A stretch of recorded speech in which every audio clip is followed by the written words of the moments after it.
아가씨, 잠깐만요. 뒤에서 거친 목소리가 들려왔습니다. 서윤은 발걸음을 멈추고 천천히 뒤를 돌아봤습니다. 세 명의 남자가 삼각형 대형을 이루며 자신을 둘러싸려 하고 있었습니다. 앞서 포장마차에서 본 그들이었습니다. 혼자 다니시네요? 가장 앞에 선 남자가 비죽거리며 말했습니다. 사연을 더 듣고 싶으시다면 구독과 좋아요는 무료이니 부탁드립니다. 서울 변두리 재개발이 멈춘 채 시간이 멎은 듯한 동네였습니다.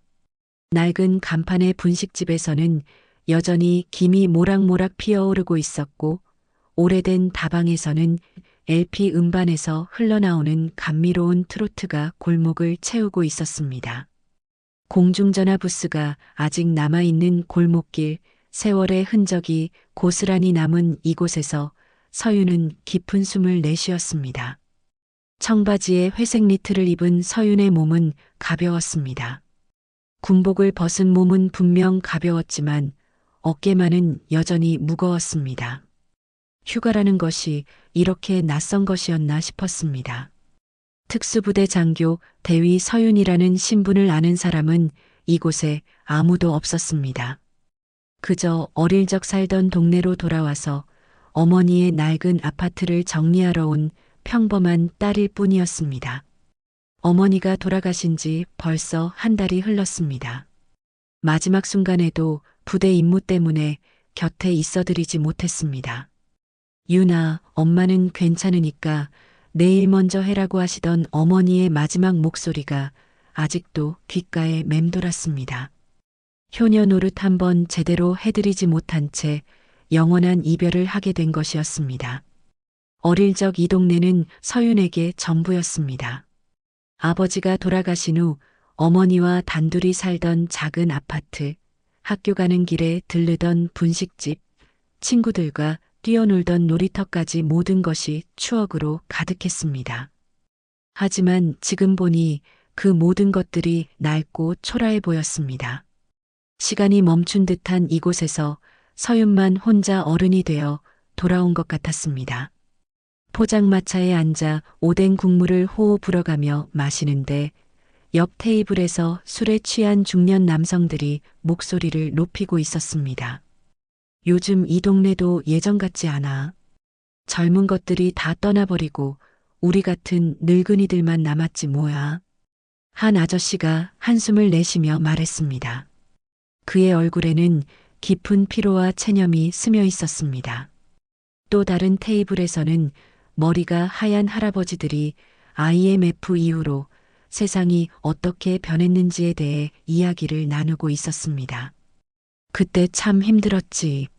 하루아침에 직장 잃고 집까지 날릴 뻔했으니까. 그래도 그땐 희망이라는 게 있었는데 지금은 그것도 없어. 할아버지의 목소리에는 깊은 한숨이 배어 있었습니다. 그 모든 대화를 들으면서 서윤은 자신도 모르게 주변을 살피고 있었습니다. 출입구는 어디에 있는지, 사각지대는 없는지, 위험한 상황이 발생했을 때 어떤 경로로 움직여야 하는지를 본능적으로 계산하고 있었습니다. 포장마차 주변에 있는 사람들의 수, 그들의 움직임 패턴, 혹시 무기로 사용할 수 있는 물건들까지 머릿속에서 자동으로 분석되고 있었습니다. 이런 자신의 모습을 발견하고 서윤은 쓴웃음을 지었습니다. 아직도 전쟁터에 있는 기분이었습니다. 몸은 민간인의 옷을 입었지만 머릿속은 여전히 작전 수행 모드였습니다. 26살의 나이에 벌써 10년 가까이 군 생활을 해온 터라 평범한 일상이 오히려 더 어색하고 어려웠습니다. 사람들의 자연스러운 웃음소리, 아무 걱정 없이 나누는 대화들, 느긋하게 흘러가는 시간들이 모두 낯설게 느껴졌습니다. 항상 긴장 상태를 유지하며 살아온 서윤에게 이런 평온한 일상은 마치 다른 세상의 이야기 같았습니다. 정말로 휴가를 제대로 보낼 수 있을까 하는 의문이 들었습니다. 포장마차 주인 아저씨가 따뜻한 미소로 말을 걸어왔습니다. 아가씨, 이 동네 처음이신가요? 요즘 젊은 분들이 이런 옛날 포장마차에는 잘 안 오시던데. 특히 혼자 오시는 분은 더욱 드물어요. 서유는 고개를 저으며 대답했습니다. 아니에요. 예전에 여기 살았었어요. 오랜만에 와보니 많이 변했네요. 아, 그러시구나. 맞아요. 많이 변했죠. 예전엔 이 골목이 얼마나 활기찼는데 지금은 젊은 사람들 구경하기도 힘들어요. 다들 강남이나 홍대 쪽으로 가버리고 아저씨가 아쉬운 표정으로 말했습니다. 서유는 어릴 적 기억을 떠올리며 고개를 끄덕였습니다. 정말로 많은 것이 변해 있었습니다. 어린 시절 이곳은 늘 사람들로 북적였습니다. 아이들의 웃음소리, 어른들의 대화소리, 상점들에서 흘러나오는 음악 소리까지 모든 것이 활기차고 생동감 넘쳤습니다. 하지만 지금은 마치 생명력을 잃은 듯 조용하고 쓸쓸해 보였습니다. 그때 등 뒤로 불편한 시선이 느껴졌습니다. 누군가 자신을 계속 지켜보고 있다는 직감이 들었습니다. 서유는 국물을 마시는 척하며 자연스럽게 시선을 돌렸습니다. 골목 저편 가로등 불빛이 닿지 않는 어둠 속에서 3명의 남자가 이쪽을 바라보고 있었습니다. 90년대식 가죽 점퍼를 입고 번들거리는 머리에 목과 팔에 낡은 문신을 새긴 모습이었습니다. 그들의 시선은 분명히 서윤을 향하고 있었고 그 눈빛에는 좋지 않은 의도가 담겨 있었습니다. 서윤은 그들을 자세히 관찰했습니다. 움직임으로 보아 훈련받은 사람들은 아니었지만 확실히 평범한 시민들도 아니었습니다. 서윤은 천천히 자리에서 일어났습니다. 포장마차 주인에게 5,000원을 건네며 맛있게 잘 먹었어요. 감사합니다라고 정중하게 인사를 했습니다. 아저씨는 환한 미소로 또 오세요라고 답했습니다. 골목길로 발걸음을 옮기자 뒤에서 발자국 소리가 따라오기 시작했습니다. 3명의 남자들이 자신을 미행하고 있다는 것이 분명했습니다. 서유는 마음속으로 중얼거렸습니다. 휴가 첫날부터 이런 일이 생기다니. 서유는 골목길을 천천히 걸었습니다. 뒤에서 따라오는 발자국 소리가 점점 가까워지고 있었습니다. 어릴 적 뛰어놀던 익숙한 길이었지만 지금은 어둠 속에서 위험이 도사리고 있는 것 같았습니다. 가로등 불빛이 듬성듬성 비추는 좁은 골목에서 서유는 속도를 조절하며 상황을 파악했습니다. 아가씨, 잠깐만요. 뒤에서 거친 목소리가 들려왔습니다. 서유는 발걸음을 멈추고 천천히 뒤를 돌아봤습니다. 3명의 남자가 삼각형 대형을 이루며 자신을 둘러싸려 하고 있었습니다.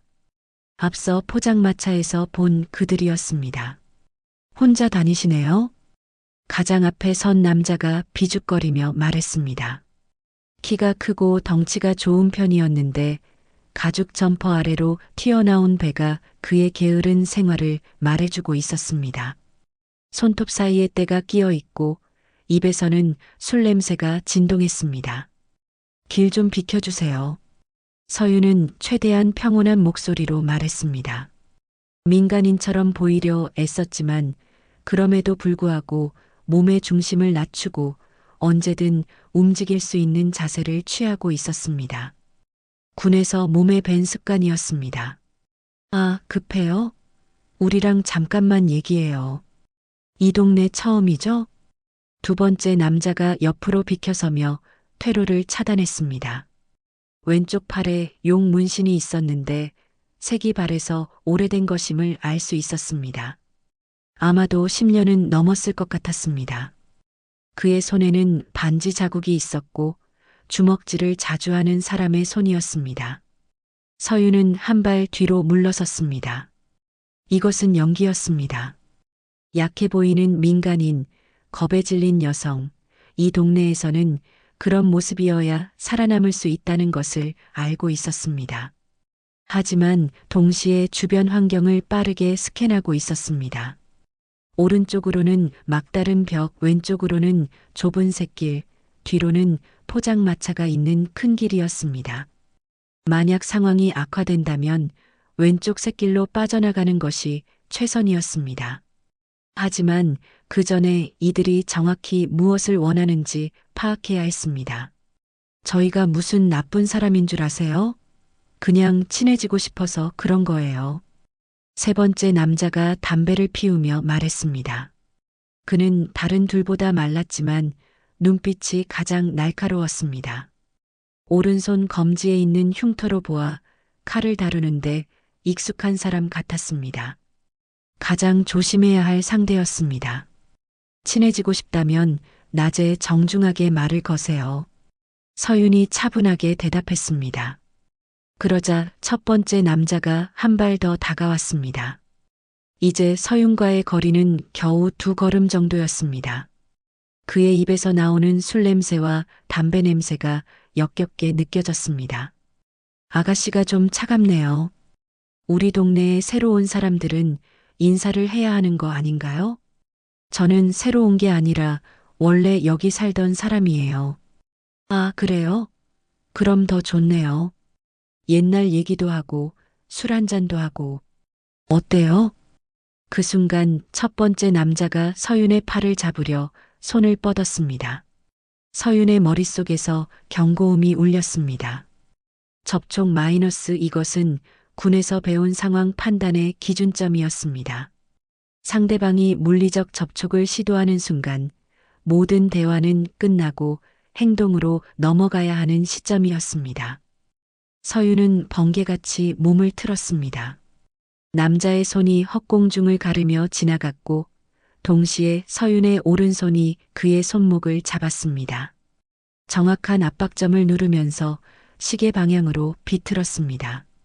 남자는 아 하며 비명을 질렀습니다.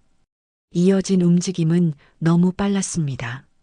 서윤은 남자의 무게 중심을 이용해 그를 땅에 넘어뜨렸습니다. 두 번째 남자가 놀라며 달려들자 서윤은 낮은 자세로 그의 정강이를 걷어찼습니다. 남자는 균형을 잃고 비틀거렸습니다. 세 번째 남자가 주머니에서 뭔가를 꺼내려 하자 서윤은 재빠르게 그에게 다가가 팔꿈치로 명치를 찔렀습니다. 남자는 숨을 제대로 쉬지 못하며 주저앉았습니다. 모든 일이 10초도 채 걸리지 않았습니다. 첫 번째 남자가 바닥에서 신음하며 손목을 붙들고 있었습니다. 아마 며칠 동안은 제대로 사용하기 어려울 것 같았습니다. 두 번째 남자는 다리를 절며 벽에 기대어 서 있었고 세 번째 남자는 아직도 제대로 숨을 쉬지 못하고 있었습니다. 서윤은 숨을 고르며 그들을 내려다봤습니다. 군에서 익힌 근접 전투 기술이 몸에 밴 덕분이었습니다. 하지만 마음 한편으론 씁쓸했습니다. 평범한 휴가를 보내고 싶었는데 첫날부터 이런 일이 벌어지다니.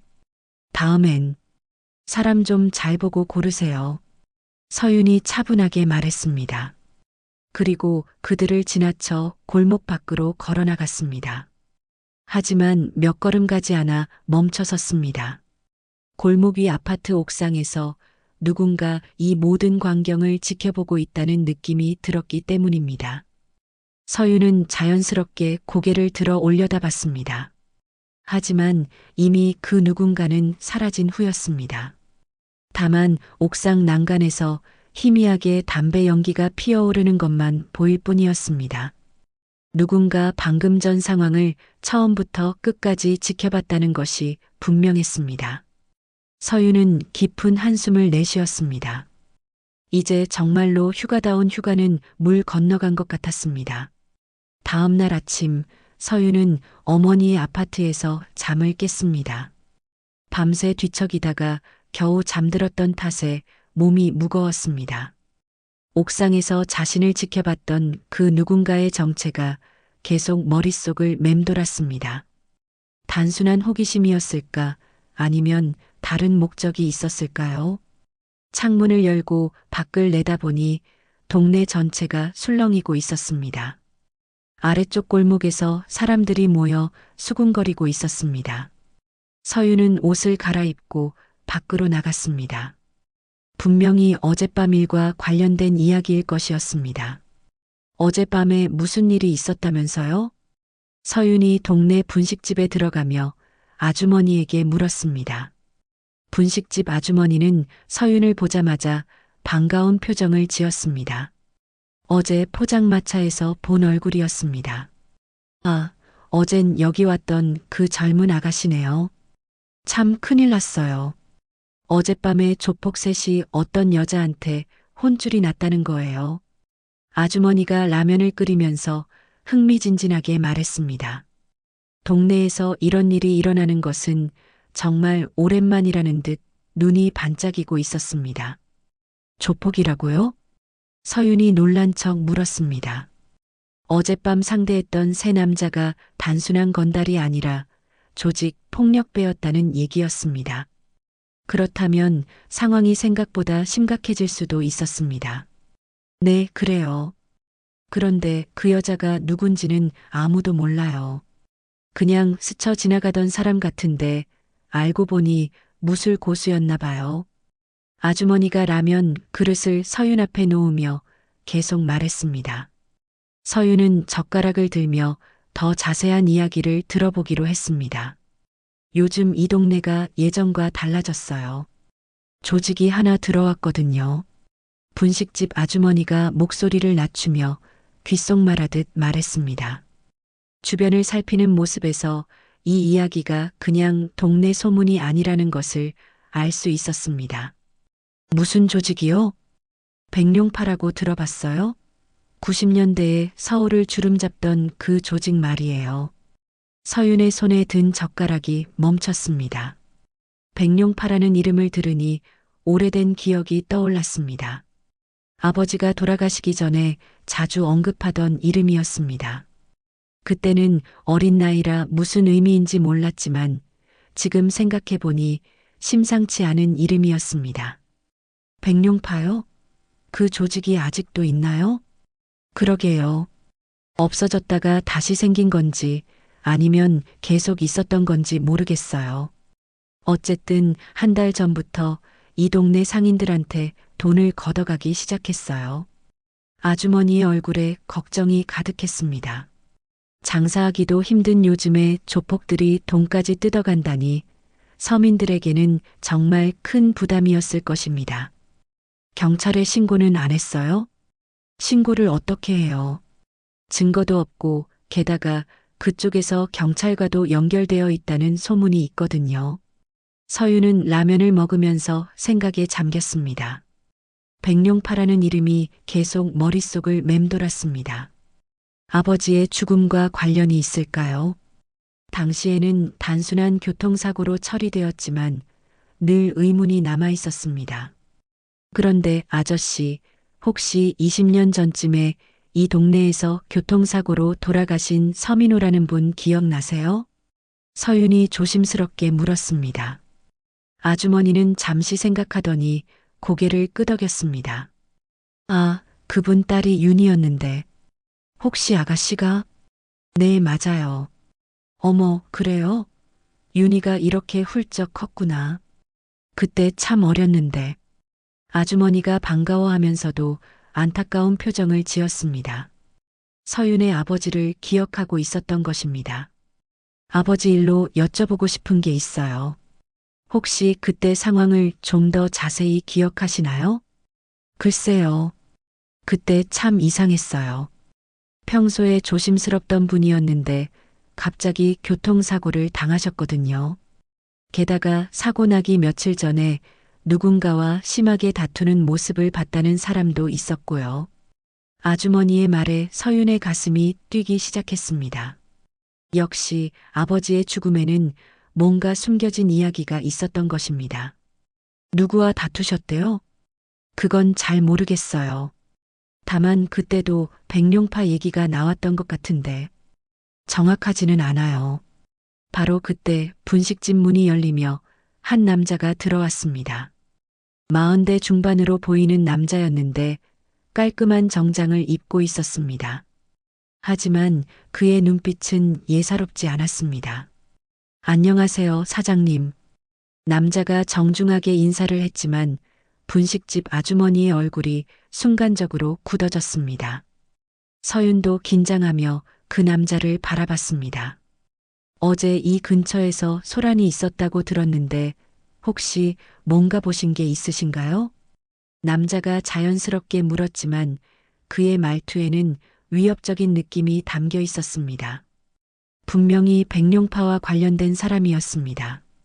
아, 저희는 아무것도 못 봤어요. 아주머니가 떨리는 목소리로 대답했습니다. 서유는 고개를 숙이고 라면만 먹는 척 했습니다. 하지만 남자의 시선이 자신에게 향하고 있다는 것을 느낄 수 있었습니다. 혹시 아가씨는 어젯밤에 이 근처에 계셨나요? 남자가 서윤에게 직접 물었습니다. 서윤은 천천히 고개를 들어 그를 바라봤습니다. 그의 눈에서 의심의 빛을 읽을 수 있었습니다. 저는 일찍 집에 들어갔어요. 무슨 일이 있었나요? 서윤이 최대한 자연스럽게 대답했습니다. 남자는 잠시 서윤을 뚫어져라 쳐다보더니 명함을 하나 꺼내 놓았습니다. 혹시 뭔가 생각나시는 게 있으면 연락 주세요. 남자가 나간 후 분식집 안은 한동안 정적에 휩싸였습니다. 서윤은 그제야 상황의 심각성을 깨달았습니다. 어젯밤 일이 단순한 시비가 아니라 더 큰 사건의 시작일 수도 있다는 것을 말입니다. 며칠이 지났습니다. 서윤은 동네를 조용히 돌아다니며 상황을 파악하기 시작했습니다. 겉으로는 어머니의 아파트를 정리하는 평범한 딸의 모습이었지만 실제로는 백룡파의 움직임을 관찰하고 있었습니다. 군에서 익힌 정찰 기술이 민간에서도 유용하게 쓰이고 있었습니다.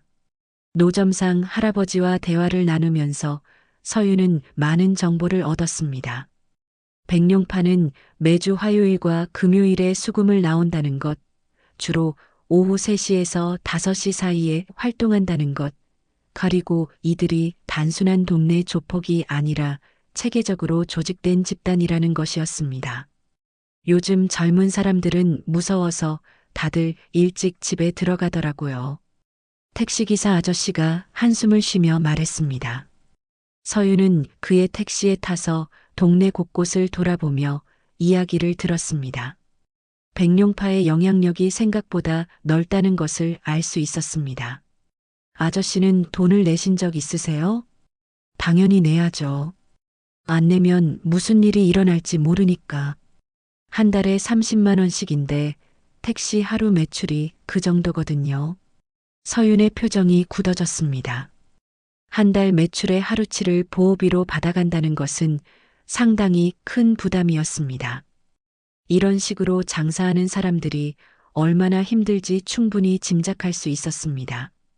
오래된 다방에서 커피를 마시며 서윤은 더 구체적인 정보를 수집했습니다. 다방 주인은 60대 할머니였는데 이 동네에서 40년 넘게 장사를 해온 분이었습니다. 할머니, 백룡파가 언제부터 이 동네에 나타났어요? 한 달 전쯤부터였어요. 처음엔 젊은 애들이 와서 인사한다고 하더니 그 다음부터는 돈을 내라고 하더라고요. 할머니가 걱정스러운 표정으로 말했습니다. 그런데 할머니의 다음 말이 서윤을 놀라게 했습니다. 그런데 이상한 게 리더 격인 사람이 정장을 입고 다녀요. 예전 조폭들과는 좀 다르더라고요. 서윤은 며칠 전 분식집에서 만났던 그 남자를 떠올렸습니다. 정장을 입고 정중하게 말하지만 눈빛이 차가웠던 그 사람 말입니다. 단순한 조폭이 아니라 더 큰 조직의 일원일 가능성이 높았습니다. 할머니, 혹시 20년 전에 서민호라는 분을 기억하시나요? 아, 윤희 아버지. 참 좋은 사람이었는데. 혹시 윤희가 아가씨인가요? 할머니가 서윤을 자세히 보며 물었습니다. 서윤은 고개를 끄덕였습니다. 그때 아버지가 무슨 일에 휘말렸던 건 아닌가요? 글쎄요. 그때 아버지께서 자주 여기 오셔서 고민이 많다고 하시더라고요. 뭔가 큰 결정을 내려야 한다면서 가족을 위해서라도 옳은 일을 해야 한다고 하셨어요. 할머니의 말에서 서유는 중요한 단서를 찾았습니다. 아버지가 어떤 큰 결정을 내리려 했다는 것, 그리고 그것이 가족을 위한 옳은 일이었다는 것입니다. 아마도 백룡파의 비리를 폭로하려 했던 것이 아닐까 싶었습니다. 그날 밤 서유는 계획을 실행에 옮겼습니다. 백룡파의 중간 보스급 인물이 자주 출입한다는 노래방을 감시하기로 한 것입니다. 어둠을 이용해서 그들의 일정과 동선을 파악하려 했습니다. 밤 11시경 정장을 입은 남자가 노래방에서 나왔습니다. 며칠 전 분식집에서 만났던 바로 그 사람이었습니다. 서유는 충분한 거리를 두고 그를 따라갔습니다. 군에서 배운 미행 기술 덕분에 들키지 않고 뒤를 밟을 수 있었습니다. 남자는 동네 외곽에 있는 고급 아파트로 들어갔습니다. 서유는 아파트 주변을 돌며 상황을 파악했습니다. 경비도 삼엄하고 출입 통제도 철저했습니다. 일반적인 조폭들이 살만한 곳이 아니었습니다. 다음 날 서유는 더 과감한 행동을 취했습니다. 백룡파가 수금을 나오는 시간에 맞춰서 그들의 이동 경로에 매복하기로 한 것입니다. 직접적인 충돌을 피하면서도 그들의 약점을 찾아보려는 계획이었습니다. 오후 4시 예상대로 3명의 남자가 나타났습니다. 어젯밤 자신이 상대했던 그들이 아니라 새로운 인물들이었습니다. 서유는 건물 옥상에서 그들을 관찰했습니다. 이들 역시 체계적으로 움직이고 있었습니다. 그런데 갑자기 그들 중 한 명이 휴대전화를 받더니 급하게 어디론가 사라졌습니다. 나머지 2명도 당황한 기색을 보이며 서둘러 그 자리를 떠났습니다. 뭔가 긴급한 상황이 발생한 것 같았습니다. 서유는 기회라고 생각했습니다. 그들이 급하게 떠나면서 떨어뜨린 종이 한 장을 발견한 것입니다. 조심스럽게 내려가서 그 종이를 주었습니다. 거기에는 이 동네 상인들의 명단과 수금 금액이 적혀 있었습니다. 하지만 더 중요한 것은 종이 한 구석에 적힌 메모였습니다. 서민호 딸 확인 필요라는 글귀였습니다. 서윤의 가슴이 뛰기 시작했습니다. 그들이 자신의 정체를 의심하고 있다는 뜻이었습니다. 서윤은 혼잣말을 했습니다. 아버지, 조금만 기다려요. 진실을 찾아낼게요. 그런데 바로 그때 서윤의 휴대전화가 울렸습니다. 화면에 뜨는 번호는 모르는 번호였습니다. 하지만 직감적으로 좋지 않은 예감이 들었습니다. 여보세요? 대위 서윤 맞지? 서윤의 몸이 얼어붙었습니다. 상대방이 군 내부에서만 사용하는 계급과 호칭을 정확히 알고 있었습니다. 이것은 일반인이 알 수 있는 정보가 아니었습니다. 누구세요? 그건 중요하지 않아. 중요한 건 내가 지금 위험한 일에 발을 들여놓고 있다는 거야. 목소리는 변조되어 있었지만 말투로 보아 중년 남성인 것 같았습니다. 그리고 확실히 서윤의 신상 정보를 상당히 자세히 알고 있었습니다. 무슨 소리인지 모르겠는데요. 너 아버지 얘기 알고 싶지 않아? 진짜 사인이 뭔지 말이야. 서윤의 심장이 쿵쿵 뛰기 시작했습니다. 드디어 진실의 한 발짝 더 다가가게 된 것입니다. 아버지에 대해 뭘 알고 계신 거죠? 서윤이 휴대전화를 꽉 쥐며 물었습니다. 하지만 상대방은 대답 대신 주소 하나를 불러주었습니다. 오늘 밤 11시에 그곳으로 와. 혼자서. 그러면 내가 알고 싶어하는 모든 걸 알려주겠어. 전화가 끊어졌습니다. 서윤은 급하게 그 주소를 메모했습니다. 동네 외곽에 있는 폐공장 지역이었습니다. 함정일 가능성이 높다는 것을 알면서도 아버지의 진실을 알 수 있는 유일한 기회라고 생각했습니다. 밤 10시 30분 서윤은 약속 장소에 도착했습니다. 폐공장은 을씨년스러운 분위기였고 가로등도 몇 개 없어서 주변이 어둠에 쌓여 있었습니다. 하지만 서윤에게는 오히려 이런 환경이 더 익숙했습니다. 정확히 11시 서윤은 공장 안으로 들어갔습니다. 오래된 기계들과 녹슨 철골 구조물들이 어둠 속에서 섬뜩한 그림자를 만들고 있었습니다. 왔구나. 어둠 속에서 목소리가 들려왔습니다. 50대 초반으로 보이는 남성이 나타났습니다. 정장을 입고 있었지만 어딘가 군인 같은 느낌이 났습니다. 걸음걸이와 자세에서 오랜 군 생활의 흔적을 읽을 수 있었습니다. 누구세요? 그것보다 내가 진짜 알고 싶어 하는 게 뭔지 말해봐. 제 아버지는 어떻게 돌아가신 거죠? 똑똑한 딸이군. 바로 핵심을 묻는구나. 남자가 차가운 미소를 지으며 담배를 꺼내 피우기 시작했습니다. 내 아버지는 정의로운 사람이었어.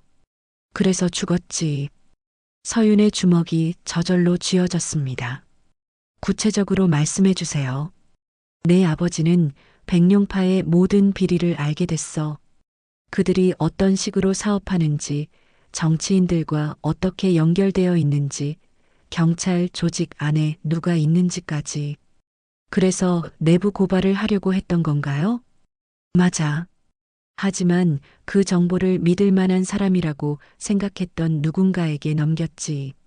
남자가 서윤을 똑바로 바라봤습니다.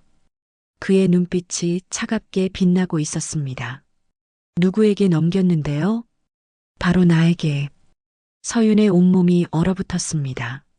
상대방이 바로 아버지를 배신한 장본인이라는 것이었습니다.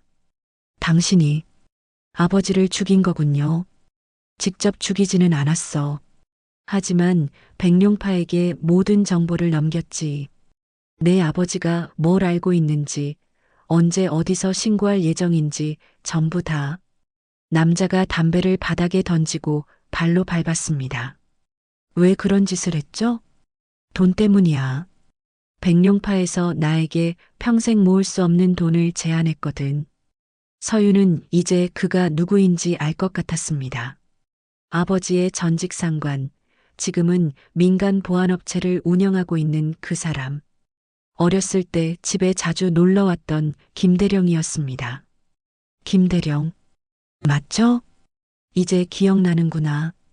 어렸을 때 내가 나를 아저씨라고 부르던 게 기억나.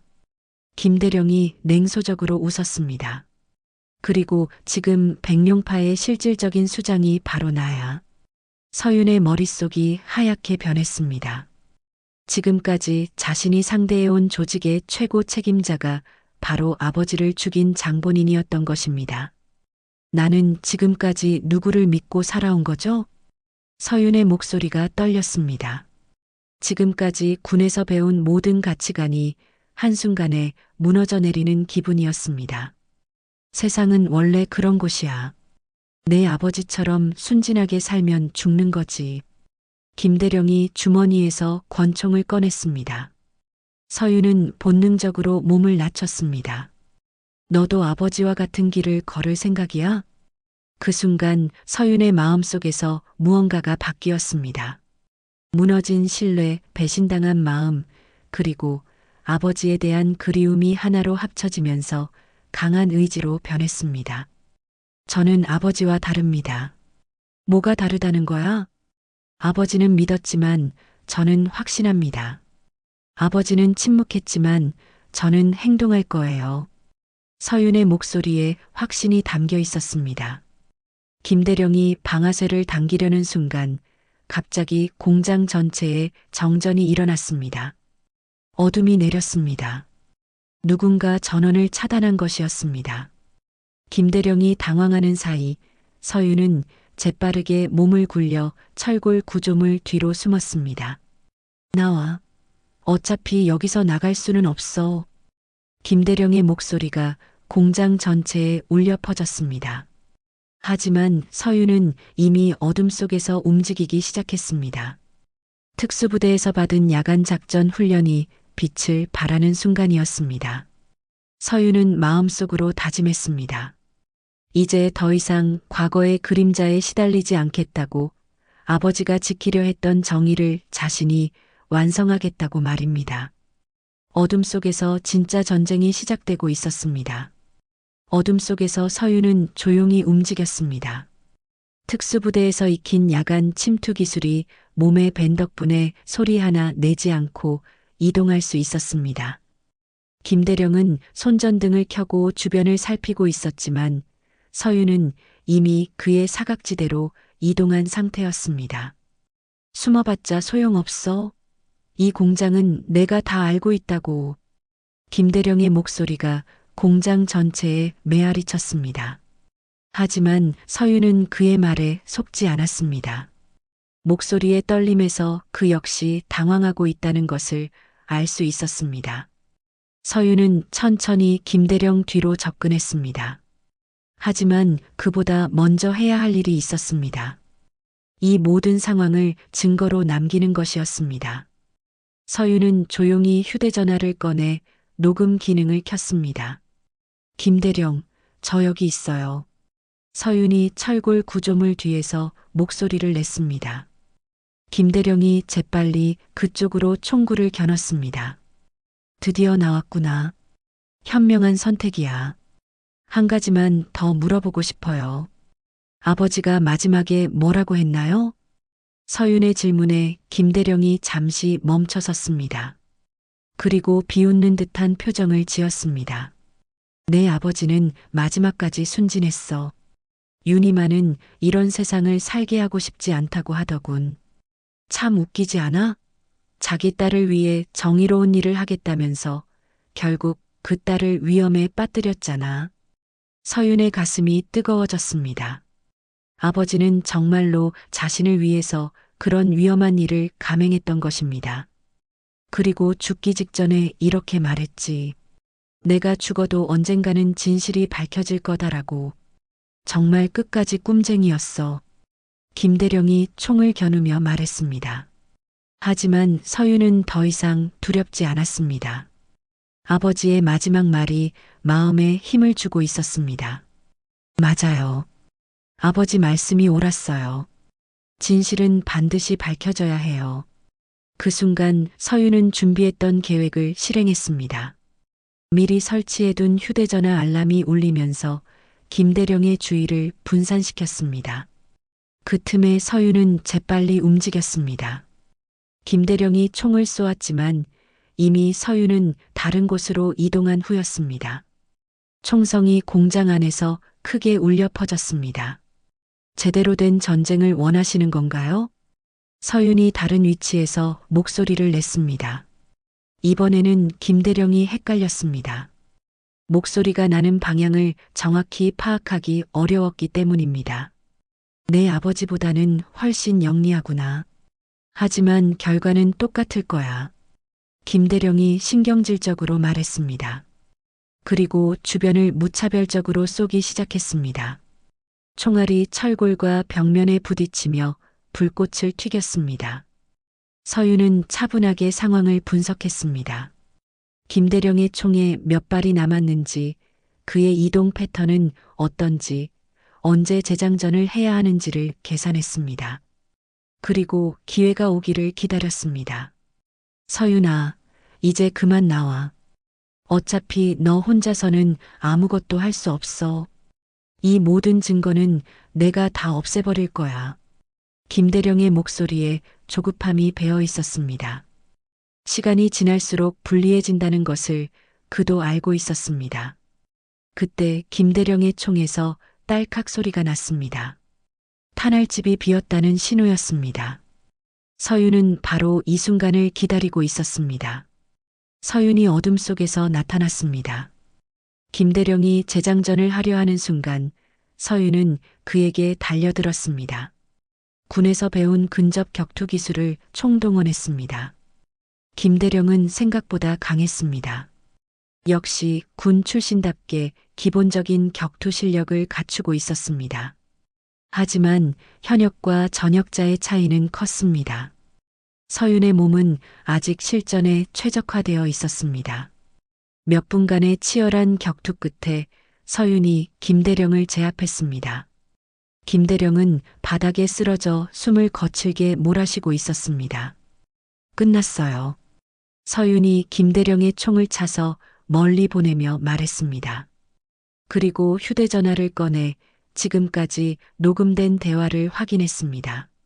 완벽하게 녹음되어 있었습니다. 이 녹음만으로는 법정에서 소용없어. 누가 믿겠어?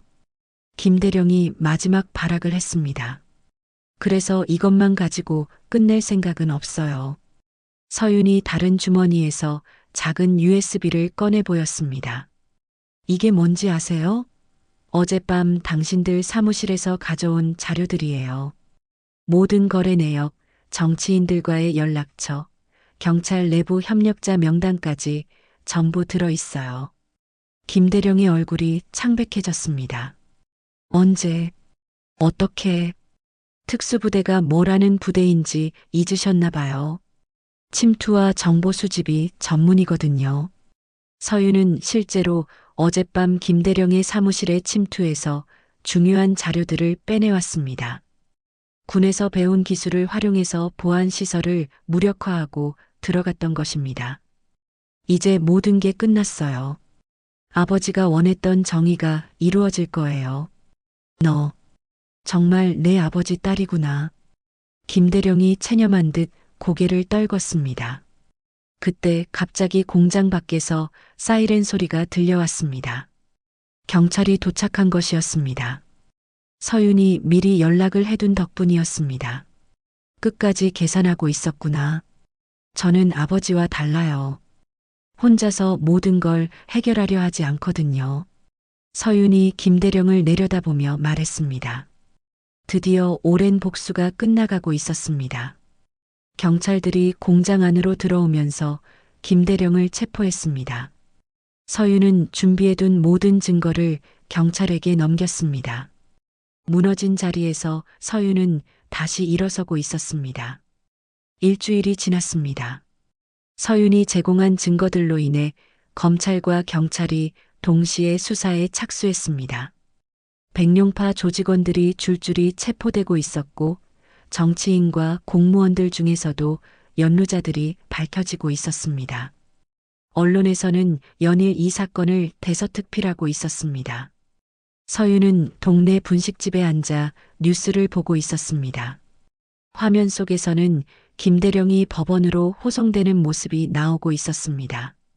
그의 얼굴에는 더 이상 오만함이 없었습니다. 참 잘했어요, 윤아. 아버지가 하늘에서 얼마나 기뻐하실까. 분식집 아주머니가 라면을 끓이면서 말했습니다. 동네 사람들 모두 서윤의 정체를 알게 된 후였습니다. 처음에는 놀라워했지만 지금은 모두 그녀를 영웅처럼 대하고 있었습니다. 아직 끝난 게 아니에요. 재판이 남았거든요. 서윤이 겸손하게 답했습니다. 하지만 마음 한편으론 뿌듯함을 감출 수 없었습니다. 아버지의 억울함을 풀어드릴 수 있었기 때문입니다. 그런데 윤아, 이제 어떻게 할 거야? 다시 군대로 돌아가? 글쎄요. 아직 확실하지 않아요. 서윤은 정말로 확실하지 않았습니다. 이번 일을 겪으면서 많은 것들이 변했습니다. 군에 대한 신뢰, 정의에 대한 생각, 그리고 자신의 미래에 대한 계획까지 모든 것이 달라졌습니다. 그때 휴대전화가 울렸습니다. 부대에서 온 전화였습니다. 대위 수고 많았습니다. 이번 일로 상부에서도 큰 관심을 가지고 있습니다. 감사합니다. 참고로 김대령과 관련된 군 내부 조사도 시작되었습니다. 혹시 추가로 알고 계신 것이 있으면 언제든 연락 주십시오. 전화를 끊고 서윤은 깊은 한숨을 쉬었습니다. 이제 정말로 모든 것이 정리되어 가고 있었습니다. 오후에 서윤은 아버지의 묘를 찾았습니다. 오랜만에 찾는 아버지 앞에서 그녀는 무릎을 꿇고 앉았습니다. 아버지, 늦었지만 약속을 지켰어요. 아버지를 죽인 사람들을 모두 잡았어요. 바람이 불어와 서윤의 머리카락을 흩날렸습니다. 마치 아버지가 대답하는 것 같았습니다. 처음엔 복수만 생각했어요. 그 사람들을 똑같이 고통스럽게 만들어주고 싶었어요. 하지만 아버지라면 그런 걸 원하지 않으셨을 것 같아서 법의 심판을 받도록 했어요. 서윤은 가방에서 아버지의 오래된 사진을 꺼냈습니다. 젊은 시절 군복을 입은 아버지의 모습이었습니다. 아버지처럼 정의로운 사람이 되고 싶어요. 하지만 아버지처럼 혼자서 모든 걸 감당하지는 않을 거예요. 믿을 만한 사람들과 함께 일할 거예요. 그때 뒤에서 발걸음 소리가 들렸습니다. 서윤이 돌아보니 한 중년 남성이 서 있었습니다. 정장을 입었지만 군인 같은 느낌이 나는 사람이었습니다. 실례합니다. 혹시 대위 서윤이십니까? 네, 맞는데 누구세요? 저는 검찰청 특별수사부 박검사입니다. 남자가 명함을 건네며 자신을 소개했습니다. 이번 사건을 담당하고 있습니다. 정말 대단한 일을 해내셨더군요. 제가 한 건 당연한 일이었어요. 겸손하시네요. 그런데 제가 온 이유가 따로 있습니다. 박 검사가 진지한 표정을 지었습니다. 무슨 일이신가요? 이번 수사를 진행하면서 더 큰 조직의 존재를 발견했습니다. 백룡파는 빙산의 일각이었어요. 서윤의 표정이 굳어졌습니다. 모든 것이 끝났다고 생각했는데 또 다른 음모가 있다는 것이었습니다. 무슨 의미인가요? 김대령 위에 더 큰 인물이 있습니다. 정치권 최상층부와 연결된 거대한 네트워크가 존재해요. 우리는 이것을 뿌리 뽑아야 합니다. 그래서 제게 도움을 요청하시는 건가요? 그렇습니다. 대위의 실력과 경험이 필요합니다. 물론 강요할 수는 없지만 서윤은 잠시 생각에 잠겼습니다. 이제 막 한 사건을 정리했는데 또 다른 사건에 뛰어들어야 한다는 것이었습니다. 시간을 좀 주세요. 신중하게 생각해 보겠습니다. 당연히 그러셔야죠. 이건 제 명함입니다. 결정하시면 언제든 연락 주세요. 박 검사가 떠난 후 서윤은 다시 아버지의 묘 앞에 앉았습니다. 아버지, 어떻게 해야 할까요? 이제 평범하게 살고 싶은데. 하지만 마음 한편으론 알고 있었습니다. 자신은 평범하게 살 수 없는 사람이라는 것을, 그리고 정의를 위해 싸우는 것이 자신의 운명이라는 것을 말입니다. 저녁 무렵 서윤은 동네를 한 바퀴 돌아봤습니다. 이제 조폭들의 위협이 사라진 거리는 예전보다 활기차 보였습니다. 상인들의 얼굴에도 웃음이 돌아왔습니다. 포장마차에서 오뎅 국물을 마시며 서윤은 결심을 굳혔습니다. 아직 할 일이 남아있다는 것을, 그리고 그 일을 해낼 수 있는 사람은 자신뿐이라는 것을 깨달았습니다. 휴대전화를 꺼내 박 검사에게 문자를 보냈습니다. 내일 오전에 만나서 자세한 이야기를 듣고 싶습니다. 곧바로 답장이 왔습니다. 감사합니다. 기다리겠습니다. 서윤은 하늘을 올려다봤습니다. 아버지가 걸었던 길을 이제 자신이 이어갈 차례였습니다. 몇 달이 흘렀습니다. 김대령의 재판이 끝났고 그는 무기징역을 선고받았습니다. 백룡파와 연루된 정치인들과 공무원들도 줄줄이 처벌을 받았습니다. 서윤이 제공한 증거들 덕분에 깨끗한 재판이 이루어질 수 있었습니다. 서윤은 검찰청 특별수사부에 합류해서 새로운 사건들을 담당하고 있었습니다. 군 경력을 활용한 특별수사관이라는 새로운 직책이었습니다. 더 이상 혼자서 모든 것을 감당하지 않았습니다. 믿을 만한 동료들과 함께 일하고 있었습니다. 오늘은 특별한 날이었습니다. 어머니의 아파트를 정리하러 다시 동네에 온 것입니다. 이제 모든 일이 정리되었으니 어머니의 물건들을 차근차근 정리할 시간이 생겼습니다. 어머니의 방을 정리하던 중 서윤은 오래된 나무 상자를 발견했습니다. 상자 안에는 아버지의 유품들이 들어 있었습니다. 낡은 군복, 훈장들, 그리고 오래된 카세트 테이프가 있었습니다. 카세트 테이프에는 윤희에게라고 아버지의 필체로 적혀 있었습니다. 서윤은 가슴이 뛰는 것을 느끼며 어머니의 오래된 라디오에 테이프를 넣었습니다. 테이프에서 아버지의 목소리가 흘러나왔습니다. 유나, 이 말을 듣고 있다면 아마 아빠는 이미 이 세상에 없을 거야. 서윤의 눈에 눈물이 맺혔습니다. 아버지가 자신의 죽음을 예감하고 미리 녹음해둔 메시지였습니다. 아빠가 지금 하려는 일이 얼마나 위험한지 알고 있어. 하지만 포기할 수는 없단다. 우리가 사는 이 세상이 조금이라도 더 정의로운 곳이 되길 바라는 마음에서야. 아버지의 목소리는 따뜻하면서도 확신에 차 있었습니다. 유나, 아빠가 걸었던 길을 반드시 따라오라고 강요하지는 않을게. 하지만 한 가지만은 기억해줘. 세상은 무섭고 어려운 곳이지만 그래도 사람은 믿을 만하단다. 서윤은 눈물을 닦으며 아버지의 말을 들었습니다. 정의로운 일을 한다고 해서 항상 좋은 결과만 나오는 건 아니야. 때로는 손해를 보기도 하고 위험에 처하기도 해. 하지만 그렇다고 해서 옳은 일을 포기해서는 안 된단다. 아버지는 계속 말했습니다. 만약 아빠에게 무슨 일이 생긴다면 복수는 생각하지 마. 대신 아빠가 하려던 일을 완성해줘. 그것이 진정한 효도가 될 거야. 테이프가 끝나갈 무렵 아버지의 마지막 말이 들려왔습니다. 유나, 아빠는 너를 정말 사랑하고 자랑스럽게 생각해. 어떤 길을 선택하든 너의 결정을 믿을게. 건강하게 살고 행복하게 살렴.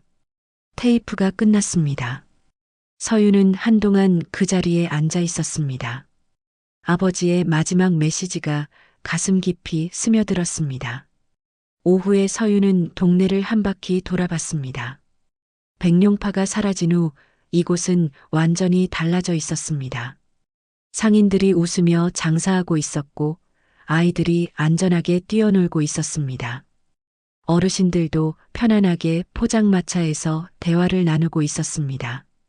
분식집 아주머니가 서윤을 보고 반갑게 손을 흔들었습니다. 유나, 오늘 라면 한 그릇 어때? 좋아요. 서윤이 분식집에 앉자 아주머니가 특별히 정성껏 라면을 끓여주었습니다. 요즘 어때? 새 일은 재미있어? 네, 보람 있어요. 아버지가 하고 싶어 하셨던 일을 이어가고 있는 것 같아서요. 참 기특해. 아버지가 하늘에서 얼마나 뿌듯해 하실까. 그때 TV에서 뉴스가 나왔습니다. 서윤이 최근에 담당한 사건이 보도되고 있었습니다. 대기업의 비리를 밝혀낸 사건이었습니다. 우리 윤희가 또 큰일을 했네. 아주머니가 자랑스럽게 말했습니다. 서윤은 부끄러워하며 고개를 숙였습니다. 저녁에 서윤은 아버지의 묘를 다시 찾았습니다. 손에는 아버지가 좋아하셨던 소주 한 병을 들고 있었습니다. 아버지, 오늘 아버지의 마지막 메시지를 들었어요. 서윤이 아버지의 묘비 앞에 소주를 따르며 말했습니다. 복수는 하지 말라고 하셨지만 정의는 반드시 세워야 한다고 생각해요. 아버지가 원하셨던 그런 세상을 만들기 위해서 계속 노력할게요. 바람이 불어와 묘지의 나뭇잎들을 흩날렸습니다. 서윤은 아버지가 자신의 선택을 응원해주고 있다고 느꼈습니다. 혼자서 모든 걸 감당하려 하지는 않을 거예요. 믿을 만한 사람들과 함께 일하면서 조금씩 세상을 바꿔나갈 거예요. 서윤은 주머니에서 새로운 수사 자료를 꺼냈습니다. 다음에 담당할 사건에 관한 것이었습니다. 아직 할 일이 많이 남았어요. 하지만 이제는 두렵지 않아요. 아버지가 남겨주신 용기와 동료들의 도움이 있으니까요. 밤하늘에 별들이 하나둘 나타나기 시작했습니다. 서윤은 그 별들을 바라보며 미소 지었습니다. 이제야 진짜 휴가가 끝난 것 같네요. 서윤은 일어나서 아버지의 묘에 마지막 인사를 했습니다. 그리고 다시 세상으로 걸어나갔습니다. 이번에는 혼자가 아니었습니다. 아버지의 사랑과 가르침, 그리고 새로운 동료들과 함께였습니다. 군복을 벗은 서윤이지만 그녀의 진짜 전쟁은 이제 막 시작되고 있었습니다. 정의로운 세상을 위한 아름다운 전쟁이었습니다. 사연을 더 듣고 싶으시다면 구독과 좋아요는 무료이니 부탁드립니다.